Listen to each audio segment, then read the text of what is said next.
परम सत्कारयोग साध संगत जी, रसना पवित्र कर लईए ते आखिए धन श्री सतगुरु जगजीत सिंह जी, धन श्री सतगुरु उदय सिंह जी। साध संगत जी, अज दी साखी का सिरलेख है जिस राखै तिस कोय ना मारे। साखी संबंधित है बीबी कंवलजीत कौर जी, बैंकॉक। सतगुरु जगजीत सिंह जी दियां बख्शिशां विच ना रंग भेद है, ना जात भेद है, ना मजहब भेद। हजूर दियां रहमतां जो आवे सो राजी जावे दी फुहार वांग वरसदियां सन। अज देश विदेश विच पातशाह जी नूं प्यार मुहब्बत करन वाले ते कुर्बान जाण वाले वसदे हन, जो हजूर दियां रहमतां दा जिक्र करदे हन तां अखां चों वैराग दे अथरूआं दी धारा वहन लगदी है। पातशाह जी दियां बख्शिशां दा पात्र ਗਿਆਨੀ ਸੰਤੋਖ ਸਿੰਘ ਜੀ ਅਤੇ ਬੀਬੀ ਗਿਆਨਣ ਦਾ ਪਰਿਵਾਰ ਨਾਮਧਾਰੀ ਸਮਾਜ ਵਿੱਚ ਕਿਸੇ ਜਾਣ ਪਹਿਚਾਣ ਦਾ ਮੁਹਤਾਜ ਨਹੀਂ। ਇਸ ਗੁਰੂ ਪਿਆਰੀ ਦੰਪਤੀ ਦੇ ਸਪੁੱਤਰ ਮਹਿਤਾਬ ਸਿੰਘ ਦੀ ਸੁਪਤਨੀ ਬੀਬੀ ਕੰਵਲਜੀਤ ਕੌਰ ਸਤਿਗੁਰੂ ਜਗਜੀਤ ਸਿੰਘ ਜੀ ਦੀਆਂ ਬਖਸ਼ਿਸ਼ਾਂ ਦਾ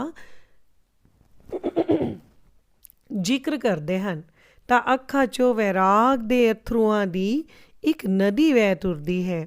ਬੀਬੀ ਕੰਵਲਜੀਤ ਕੌਰ ਜੀ ਦੱਸਦੇ ਹਨ ਕਿ ਸ਼੍ਰੀ ਸਤਿਗੁਰੂ ਜਗਜੀਤ ਸਿੰਘ ਜੀ ਦੀਆਂ ਬਖਸ਼ਿਸ਼ਾਂ ਦਾ ਤਾਂ ਕੋਈ ਪਾਰਾਵਾਰ ਹੀ ਨਹੀਂ। ਇਹ ਜ਼ਿੰਦਗੀ, ਇਹ ਮਨ, ਘਰ-ਬਾਰ, ਧੀਆਂ ਪੁੱਤਰ, ਕਾਰ ਵਿਹਾਰ, ਸੁੱਖ ਸੁਵਿਧਾਵਾਂ ਸਭ ਹਜ਼ੂਰ ਪਾਤਸ਼ਾਹ ਜੀ ਦੀ ਬਖਸ਼ਿਸ਼ ਹੀ ਹੈ। ਜਦੋਂ ਅਸੀਂ ਬੈਂਕਾਕ ਵਿੱਚ ਛੋਟੇ ਜਿਹੇ ਘਰ ਵਿੱਚ ਰਿਹਾ ਕਰਦੇ ਸੀ, ਪਾਤਸ਼ਾਹ ਜੀ ਉਸ ਵਕਤ ਵੀ ਸਾਡੇ ਪਰਿਵਾਰ ਨੂੰ ਨਿਵਾਜ਼ਦੇ ਤੇ ਸੇਵਾ ਲੈਂਦੇ ਰਹੇ। ਫਿਰ ਸਤਿਗੁਰੂ ਜੀ ਦੀ ਬਖਸ਼ਿਸ਼ ਨਾਲ ਮਹਿਲਾ ਵਰਗਾ ਘਰ, ਕਾਰ ਵਿਹਾਰ, ਸੁੱਖ ਸੁਵਿਧਾਵਾਂ, ਬਖਸ਼ਿਸ਼ਾਂ ਤਾਂ ਵੀ ਬਖਸ਼ਿਸ਼ ਰੱਖੀ। ਅੱਜ ਸਤਿਗੁਰੂ ਉਦੈ ਸਿੰਘ ਜੀ ਵੀ ਉਵੇਂ ਹੀ ਬਖਸ਼ਿਸ਼ਾਂ ਕਰਦੇ ਤੇ ਨਿਵਾਜ਼ਦੇ ਹਨ। ਐਵੇਂ ਆਪਣੇ ਮੁਰਸ਼ਦ ਦੇ ਰੰਗ ਵਿੱਚ ਰੰਗੀਆਂ ਰੂਹਾਂ ਵਿੱਚ ਵਿਚਰਦਿਆਂ ਮਾਹੌਲ ਹੀ ਇਲਾਹੀ ਰੰਗ ਵਿੱਚ ਰੰਗਿਆ ਜਾਂਦਾ ਹੈ। ਮੈਂ ਬੀਬੀ ਕੰਵਲਜੀਤ ਜੀ ਤੋਂ ਕਿਸੇ ਘਟਨਾ ਦਾ, ਇੱਕ ਬਖਸ਼ਿਸ਼ ਦਾ ਜ਼ਿਕਰ ਸੁਣਨਾ ਚਾਹਿਆ ਤਾਂ ਕਿ ਗੁਰੂ ਪਿਆਰ ਵਿੱਚ ਰੰਗੇ ਸਤਿਗੁਰੂ ਜਗਜੀਤ ਸਿੰਘ ਜੀ ਨੂੰ ਮੁਹੱਬਤਾਂ ਕਰਨ ਵਾਲੇ ਉਹਨਾਂ ਇਲਾਹੀ ਯਾਦਾਂ ਨੂੰ ਆਪਣੇ ਹਿਰਦੇ ਵਿੱਚ ਸਮੋ ਰੰਗ ਰਤੜੇ ਹੋਣ ਦਾ ਅਨੁਭਵ ਮਹਿਸੂਸ ਕਰ ਸਕਣ। ਬੀਬੀ ਕੰਵਲਜੀਤ ਨੇ ਦੱਸਣਾ ਸ਼ੁਰੂ ਕੀਤਾ। ਗੱਲ ਤਕਰੀਬਨ 1988 ਈਸਵੀ ਦੀ ਹੋਵੇਗੀ।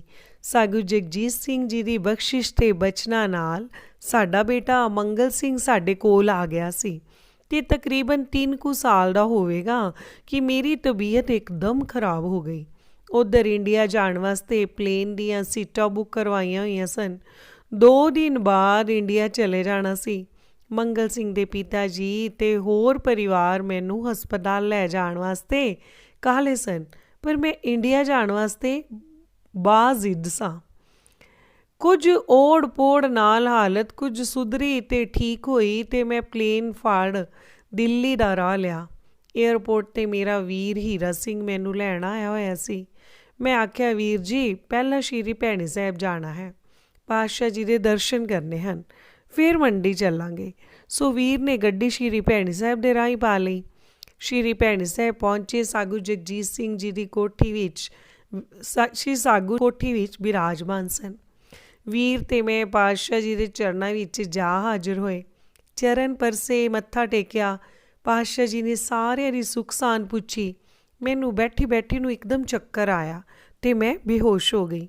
ਵੀਰ ਨੇ ਬੈਂਕਾਕ ਵਿੱਚ ਮੇਰੇ ਬਿਮਾਰ ਹੋਣ ਤੇ ਫਿਰ ਇੰਡੀਆ ਆਉਣਾ ਤੇ ਪਹਿਲਾਂ ਸਤਿਗੁਰੂ ਜੀ ਦੇ ਦਰਸ਼ਨ ਕਰਨ ਦੀ ਇੱਛਾ ਦੱਸ ਤੰਦਰੁਸਤੀ ਲਈ ਅਰਜ਼ ਕੀਤੀ।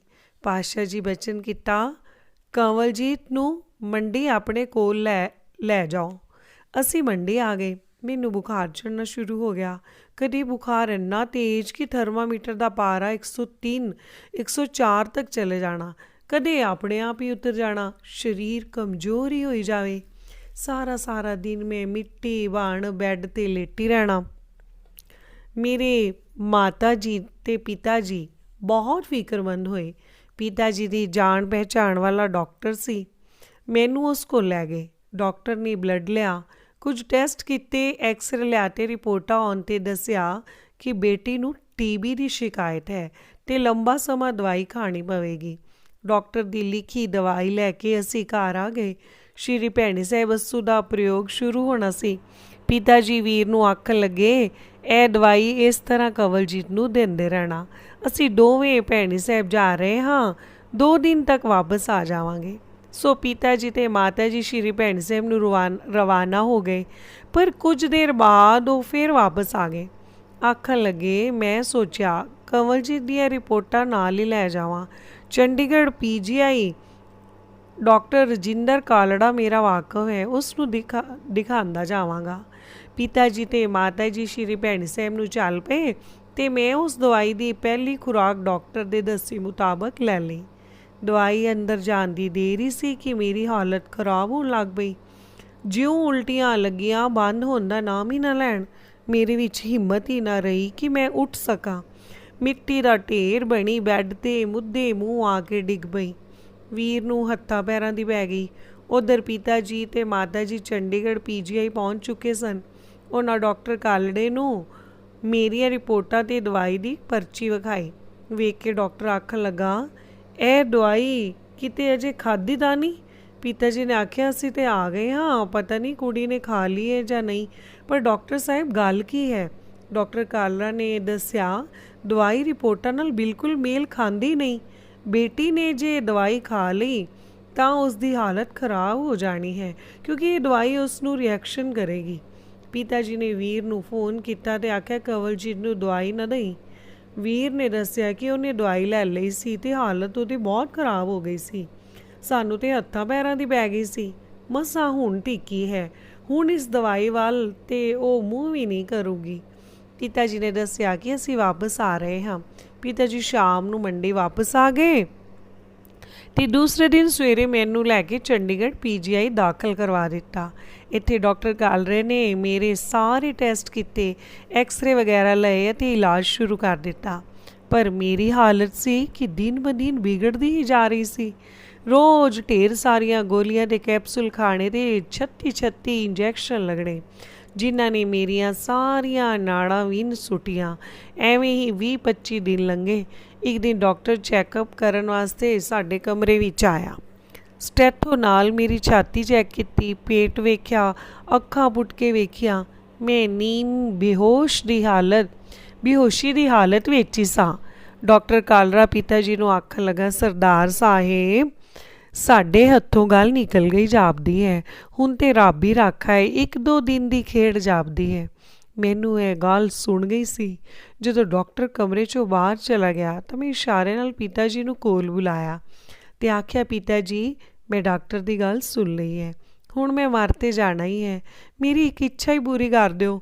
ਮੇਰੀ ਗੱਲ ਸੁਣ ਕੇ ਮੇਰੇ ਮਾਤਾ ਜੀ ਤੇ ਪਿਤਾ ਜੀ ਦੀ ਅੱਖਾਂ ਭਰ ਗਈਆਂ ਤੇ ਦਿਲਾਸਾ ਦਿੰਦਿਆਂ ਆਖਣ ਲੱਗੇ, ਪੁੱਤਰ, ਕੁਝ ਨਹੀਂ ਹੁੰਦਾ, ਸੱਚੇ ਬਾਦਸ਼ਾਹ ਕਿਰਪਾ ਕਰਨਗੇ, ਤੂੰ ਠੀਕ ਹੋ ਜਾਏਂਗੀ। ਪਰ ਹਾਂ, ਦੱਸ ਤੇਰੇ ਮਨ 'ਚ ਕੀ ਗੱਲ ਹੈ? ਮੈਂ ਆਖਿਆ, ਮੈਨੂੰ ਇੱਕ ਵਾਰ ਭੈਣੀ ਸਾਹਿਬ ਲੈ ਕੇ ਚੱਲੋ, ਮੈਂ ਪਾਤਸ਼ਾਹ ਜੀ ਦੇ ਦਰਸ਼ਨ ਕਰਕੇ ਉੱਥੇ ਹੀ ਮਰਾਂਗੀ। ਪਿਤਾ ਜੀ ਨੇ ਡਾਕਟਰ ਨਾਲ ਗੱਲ ਕੀਤੀ। ਡਾਕਟਰ ਆਖਣ ਲੱਗਾ, ਐਵੇਂ ਤਾਂ ਤੁਹਾਨੂੰ ਇੱਥੋਂ ਜਾਣ ਨਹੀਂ ਦੇਣਾ, ਤੁਸੀਂ ਆਪਣੀ ਜ਼ਿੰਮੇਵਾਰੀ 'ਤੇ ਇਹ ਕਹਿ ਕੇ ਬਾਹਰ ਲੈ ਜਾਓ ਕਿ ਮਰੀਜ਼ ਜਰਾ ਪਾਰਕ ਵਿੱਚ ਜਾਣਾ ਚਾਹੁੰਦਾ ਹੈ। ਪਿਤਾ ਜੀ ਨੇ ਐਵੇਂ ਹੀ ਕੀਤਾ। ਗੱਡੀ ਪਹਿਲਾਂ ਹੀ ਤਿਆਰ ਸੀ। ਮੈਨੂੰ ਬਿਠਾ ਸਿੱਧੇ ਸ਼੍ਰੀ ਭੈਣੀ ਸਾਹਿਬ ਆ ਗਏ।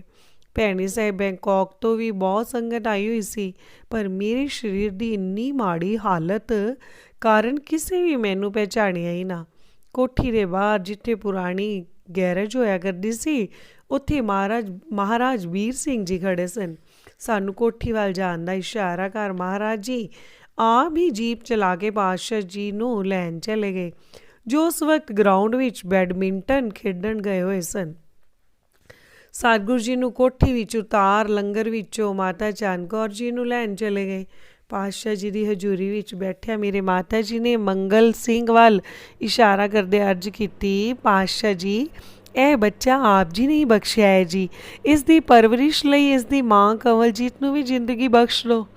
ਨਾਲ ਹੀ ਮੇਰੇ ਮਾਤਾ ਜੀ ਨੇ ਮੇਰੀ ਨੀਵੀਂ ਪਾ ਕੇ ਰੋਂਦੀ ਦੀ ਗਰਦਨ ਹੱਥ ਨਾਲ ਉਤਾਰ ਚੁੱਕੀ ਤੇ ਆਖਿਆ, ਸਾਹਮਣੇ ਵੇਖ ਤੇ ਆਪ ਹੀ ਅਰਜ਼ ਕਰ ਤੂੰ। जद मैं मूँह ਤਾਂ ਚੁੱਕਿਆ ਤਾਂ ਕਿਸੇ ਗਹਿਬੀ ਪ੍ਰਕਾਸ਼ ਨਾਲ ਮੇਰੀਆਂ ਅੱਖਾਂ ਚੁੰਧਿਆ ਗਈਆਂ। ਪਾਤਸ਼ਾਹ ਜੀ ਮੇਰੇ ਵੱਲ ਵੇਖਿਆ ਤੇ ਬਚਨ ਕੀਤਾ, ਤੈਨੂੰ ਤਾਂ ਹੋਇਆ ਹੀ ਕੁਝ ਨਹੀਂ, ਰੋਂਦੀ ਕਾਹਤੋਂ ਹੈ? ਤੇ ਫਿਰ ਬਚਨ ਕੀਤਾ, ਡਾਕਟਰ ਮੂਸਾ ਨੂੰ ਬੁਲਾਓ। ਮੇਰੀ ਮਾਤਾ ਜੀ ਨੇ ਆਖਿਆ, ਅਸੀਂ ਤੇ ਕਿਸੇ ਡਾਕਟਰ ਮੂਸੇ ਨੂੰ ਨਹੀਂ ਜਾਣਦੇ, ਸਾਡੇ ਲਈ ਤੇ ਆਪ ਹੀ ਵੱਡੇ ਡਾਕਟਰ ਹੋ, ਹੋਰ ਕੋਈ ਨਹੀਂ, ਆਪ ਹੀ ਕਿਰਪਾ ਕਰੋ। ਇੰਨੇ ਚਿਰ ਨੂੰ ਪਿੱਛੋਂ ਕਿਸੇ ਸੇਵਕ ਨੇ ਆਖਿਆ, ਜੀ ਡਾਕਟਰ ਮੂਸਾ ਤੇ ਅਮਰੀਕਾ ਗਿਆ ਹੋਇਆ ਹੈ। ਫਿਰ ਪਾਤਸ਼ਾਹ ਜੀ ਨੇ ਬਚਨ ਕੀਤਾ, ਤੁਸੀਂ ਚੰਡੀਗੜ੍ਹ ਉਸੇ ਹਸਪਤਾਲ ਵਿੱਚ ਜਾਣਾ ਹੈ ਤੇ ਜਿਵੇਂ ਡਾਕਟਰ ਕਹਿੰਦੇ ਹਨ ਉਵੇਂ ਹੀ ਇਲਾਜ ਕਰਵਾਉਣਾ ਹੈ। ਸਤਿਗੁਰੂ ਜੀ ਤੋਂ ਹੁਕਮ ਲਿਆ ਅਸੀਂ ਵਾਪਸ ਚੰਡੀਗੜ੍ਹ ਨੂੰ ਆਉਣ ਲੱਗੇ ਤਾਂ ਮਾਤਾ ਜੀ ਨੇ ਮੇਰੇ ਮਾਤਾ ਪਿਤਾ ਨੂੰ ਬੁਲਾ ਲਿਆ ਤੇ ਪ੍ਰਸ਼ਾਦਾ ਤੇ ਜਲ ਪਾਣੀ ਛਕਾਇਆ। ਮੈਨੂੰ ਮਾਤਾ ਜੀ ਨੇ ਬਾਂਹ ਫੜ ਕੋਲ ਬਿਠਾ ਲਿਆ ਤੇ ਬਹੁਤ ਦਿਲਾਸਾ ਦਿੱਤਾ ਤੇ ਮੇਰਾ ਸਿਰ ਆਪਣੀ ਗੋਦ ਵਿੱਚ ਰੱਖ ਲਿਆ ਤੇ ਸਿਰ ਤੇ ਹੱਥ ਫੇਰਨ ਲੱਗੇ। ਬੇਬੇ ਦਲੀਪ ਕੌਰ ਜੀ ਅੰਦਰਲੀ ਲੋਹ ਤੇ ਪ੍ਰਸ਼ਾਦਾ ਲੈ ਆਏ ਅਤੇ ਛੋਟੀ ਛੋਟੀ ਗਰਾਹੀ ਬਣਾ ਕੇ ਮਾਤਾ ਜੀ ਦੀ ਗੋਦੀ ਵਿੱਚ ਸਿਰ ਰੱਖ ਕੇ ਪਈ ਦੇ ਮੂੰਹ ਵਿੱਚ ਪਾਉਣ ਲੱਗੇ। ਥਾਈਲੈਂਡ ਤੋਂ ਆਉਣ ਤੋਂ ਬਾਅਦ ਮੈਂ ਪਹਿਲੀ ਵਾਰ ਸ਼੍ਰੀ ਭੈਣੀ ਸਾਹਿਬ ਅੱਧਾ ਪ੍ਰਸ਼ਾਦਾ ਛਕਿਆ। ਅਸੀਂ ਵਾਪਸ PGI ਆਪਣੇ ਕਮਰੇ ਵਿੱਚ ਆ ਗਏ। ਤੜਕੇ ਮੇਰੀ ਅੱਖ ਖੁੱਲ੍ਹੀ, ਪਤਾ ਨਹੀਂ ਕਿੱਥੋਂ ਮੇਰੇ ਵਿੱਚ ਬਲ ਆ ਗਿਆ, ਮੈਂ ਆਪੇ ਹੀ ਉੱਠ ਕੇ ਬੈਠ ਗਈ। ਫਿਰ ਹੌਲੀ ਹੌਲੀ ਵਾਸ਼ਰੂਮ ਵਿੱਚ ਚਲੀ ਗਈ। ਮੇਰਾ ਮਨ ਇਸ਼ਨਾਨ ਕਰਨ ਨੂੰ ਕੀਤਾ, ਮੈਂ ਇਸ਼ਨਾਨ ਵੀ ਆਪੇ ਕਰ ਲਿਆ ਤੇ ਬੈੱਡ 'ਤੇ ਚੌਂਕੜਾ ਮਾਰ ਕੇ ਬੈਠ ਗਈ। ਅਰਦਾਸ ਕੀਤੀ ਤੇ ਮਾਲਾ ਫੜ ਕੇ ਨਿਤਨੇਮ ਸ਼ੁਰੂ ਕਰ ਦਿੱਤਾ।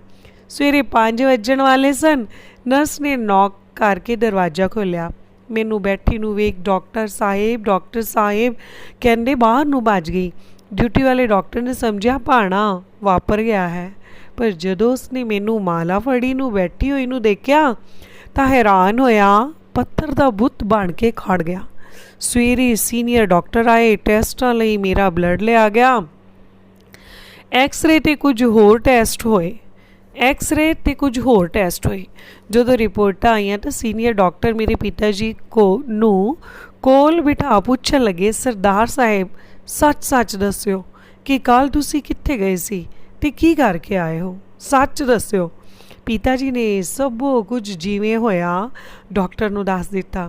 ਡਾਕਟਰ ਆਖਣ ਲੱਗਾ, ਇਹ ਉਹਨਾਂ ਦੀ ਹੀ ਕਿਰਪਾ ਤੇ ਕਰਾਮਾਤੀ ਹੈ ਜਿਨ੍ਹਾਂ ਕੋਲ ਤੁਸੀਂ ਗਏ ਹੋਏ ਸੀ, ਜੋ ਸਾਨੂੰ ਅੱਜ ਦੀਆਂ ਰਿਪੋਰਟਾਂ ਵਿੱਚੋਂ ਮਿਲਿਆ।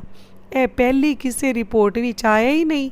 ਤੁਹਾਡੀ ਬੇਟੀ ਦਾ ਸਾਫ਼ ਖੂਨ ਗੰਦੇ ਖੂਨ ਵਿੱਚ ਜਾ ਮਿਲਦਾ ਹੈ ਤੇ ਇਹ ਸਾਰੀਆਂ ਤਕਲੀਫਾਂ ਤੇ ਬਿਮਾਰੀਆਂ ਇਸੇ ਕਾਰਨ ਕਰਕੇ ਹੀ ਹਨ। ਇੱਕ ਆਪਰੇਸ਼ਨ ਹੋਏਗਾ ਤੇ ਫਿਰ ਬਿਲਕੁਲ 9/9। ਕੰਵਲ ਜੀ ਦੱਸ ਰਹੀ ਸੀ, ਦਵਾਈਆਂ ਲੈ ਕੇ ਤੇ ਪਰਹੇਜ਼ ਪੁੱਛ ਕੇ ਅਸੀਂ ਵਾਪਸ ਬੈਂਕਾਕ ਦੀ ਤਿਆਰੀ ਕੀਤੀ ਤਾਂ ਕਿ ਬੈਂਕਾਕ ਹੀ ਆਪਰੇਸ਼ਨ ਕਰਵਾਇਆ ਜਾਏ। ਜਾਣ ਤੋਂ ਪਹਿਲੋਂ ਸ਼੍ਰੀ ਭੈਣੀ ਸਾਹਿਬ ਗਏ, ਪਾਤਸ਼ਾਹ ਜੀ ਦੇ ਚਰਨਾਂ 'ਤੇ ਮੱਥਾ ਟੇਕਿਆ। ਹਜ਼ੂਰ ਨੇ ਬਚਨ ਕੀਤਾ, ਕੰਵਲ ਜੀ ਅਜੇ ਤੇਥੋਂ ਬਹੁਤ ਕੰਮ ਲੈਣੇ ਨੇ। ਅੱਜ 36 ਵਰ੍ਹੇ ਬੀਤ ਗਏ ਨੇ। ਇਹ ਸਾਹ ਇਹ ਜ਼ਿੰਦਗੀ ਸਤਿਗੁਰੂ ਜਗਜੀਤ ਸਿੰਘ ਜੀ ਦੀ ਬਖਸ਼ਿਸ਼ ਨਾਲ ਹੀ ਮਿਲੀ ਹੈ। ਮੇਰੇ ਆਪਰੇਸ਼ਨ ਦੀ ਇੱਕ ਹੋਰ ਕਹਾਣੀ ਹੈ, ਇਹ ਤੁਹਾਨੂੰ ਫਿਰ ਸੁਣਾਵਾਂਗੀ। ਸਾਰੀ ਆਖਲੀਏ ਧੰਨ ਸਿਰ ਸਤਿਗੁਰੂ ਜਗਜੀਤ ਸਿੰਘ ਜੀ।